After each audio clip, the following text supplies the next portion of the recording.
Downer vows a fresh start. How are you going over there, Curly? Old darling. It'll take more than a decade-long recitation of old rhetoric to win the next election for you. Mr. Speaker, it was not by accident that the Liberal Party passed over John Howard when John Hewson lost the last election. Mr. Speaker, this is the man who left behind, after 7 years of opportunity, a moribund, inward-looking industrial graveyard. An inward-looking industrial graveyard.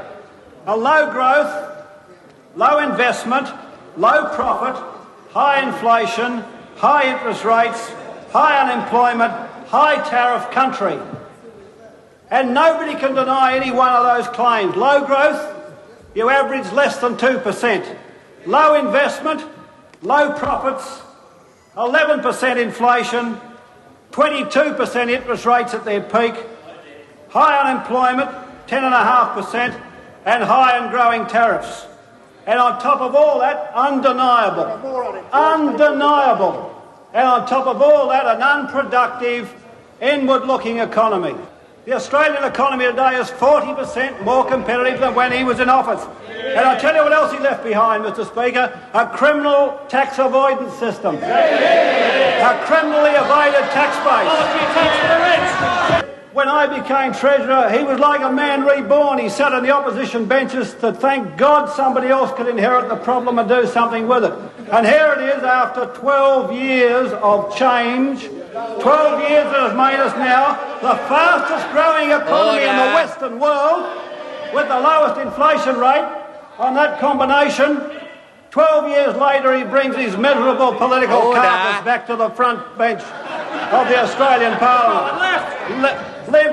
Here he is politically limping in like the Bishop of Autun, the Talleyrand of the Liberal Party, scraping his way back into Australian history, seeking to put his miserable politics. Mr. Speaker, what possible use in the modern Australia of the country joining the world, of its region for the first time in its history, of becoming an outward-looking country, of getting its low inflation, its high productivity, what possible use could it have for a man who described himself as the most conservative leader the Liberal Party has ever had?